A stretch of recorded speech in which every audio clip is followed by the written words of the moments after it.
Olunaku olw'enkya gemazaalibwa ga Yesu Kristo oba Ssekukkulu nga obutafaananako ne bwe gubadde bulijjo etuukidde mu kiseera ekya COVID-19 oba olyawo ekitataaganyiza ennyo abantu naddala mu nsonga ez'ebyenfuna. Solomon ali mu kibuga wakati Kampala ogezaako okulaba abasembayo okuŋŋaanya bye beetaaga bali ku ki mu kiseera kino. Solomon.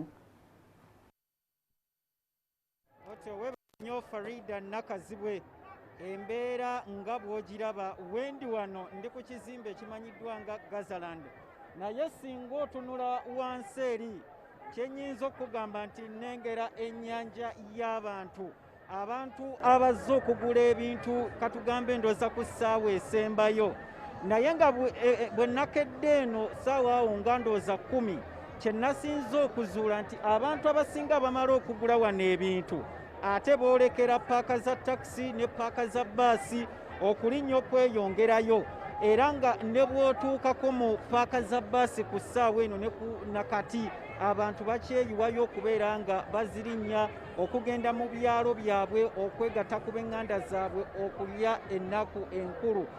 Ekyo ekifaananyi ky'olaba awo abantu obalaba bakyatambula wano ku Namirembe Road ku Luwumu Street bava eno n'eri ate nga bakulaga nti tebannaba yadde okubeera nti baweera ku kitono kye twalabyeko. Abamu be twogeddeko nabo nga tetunnaba kutandika kwogerera ku TV batutegeezezza nti munnaye akasente ke kabadde kaleese obuzibu kye kibaleetedde okubeera nga bakola kye twandiise mu luzungu last minute shopping, okubeera nti abamu babasasudde leero naddala bamufuna mpola kwe kulabika nti basobodde munnaaye okujja wano eno okubaako ke beegulira ate bakatwalira abantu baabwe mu byalo.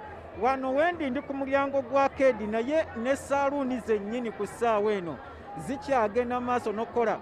Abantu abamu bakyalina wabweru tebamanyi bagenda bakolako kadde ki, naye nga buli omu wano eno buli bizinesi omuntu gy'alimu eri bize okuviira ddala ku b'emmotoka abakola abatunda ebyamaguzi ebyenjawulo ebyokulya kwegamba kijjobi.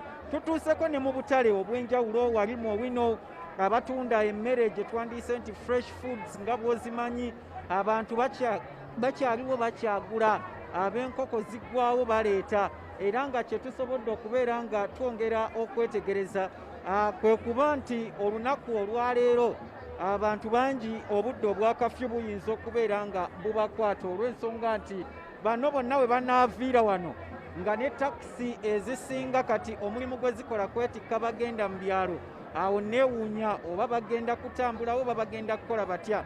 Ate nga n'enguudo ze tusobodde okubeera nga tuyitamu okutuuka wano nazo ziringa ezongedde okukwatirira jjaamu, naddala ezo ezifuluma ekibuga Kampala. Ojja kwekanga nga eyo waliyo jjaamu mungi naddala ku luguudo olufulumamu wano okudda e Masaka, oluguudo olufulumamu wali okudda e Gayaaza.